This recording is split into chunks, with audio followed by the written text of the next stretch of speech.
According to the Gemara, one is required to recite the blessing of Hamapil Havle Shena before going to sleep at night. After the blessing, Kriyat Shema is recited, followed by some Pisukim, all of which is found in our Sidurim. Harambam specified that this blessing is recited with Hashem's name both at the beginning and end of the blessing.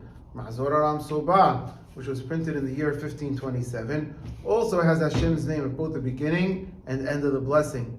However, in more recent times, the custom developed among some to recite this blessing without Hashem's name. In the 19th century, Rabbi Haim Palaji, the chief rabbi of Izmir, Turkey, wrote that their custom was to recite this blessing without Hashem's name, as was found in old Sidurim. The Ben Ish Chai wrote that even though the blessing of Hamapil was instituted with Hashem's name, and that according to the Arizal, it should be recited with Hashem's name, but since there are authorities that would consider it a blessing said in vain if one spoke before falling asleep, therefore everyone should follow their custom, and those that recite the blessing with Hashem's name should make a great effort not to speak between the blessing and falling asleep. He specified that his own custom and the custom of his father was to recite the blessing without Hashem's name.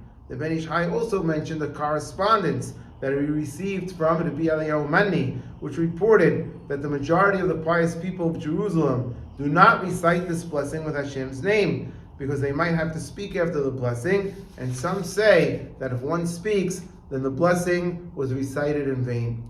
In the 19th century Sidur Bet Obed, which was very popular in the Middle East, including the city of Halab, this blessing has Hashem's name in parentheses in both the beginning and end of the blessing.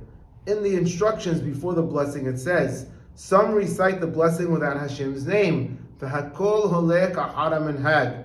Everything goes according to the custom.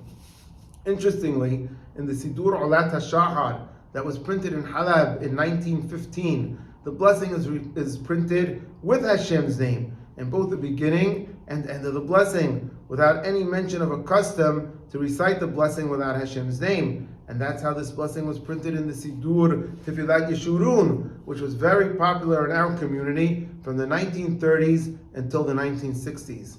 However, Hakam Abadiyah Hadaya, an Aleppo-born rabbi who lived in Jerusalem from the beginning of the 20th century, wrote that the blessing should not be recited with Hashem's name in his set of responsa entitled Yaskil Abdi.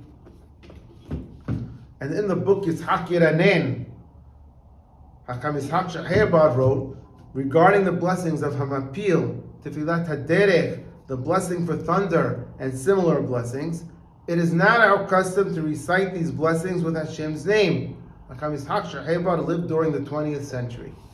So while none of the earlier authorities ever mentioned reciting the blessing of Hamapil without Hashem's name, by the 19th century, the custom developed among some Middle Eastern rabbis to recite this blessing without Hashem's name. This was done to avoid an interruption between the blessing and sleeping, in a case where one needed to speak or to eat or drink something before going to sleep. From Rabbi Yitzhak Sheherbad, we see that this custom was eventually accepted in Halab as well.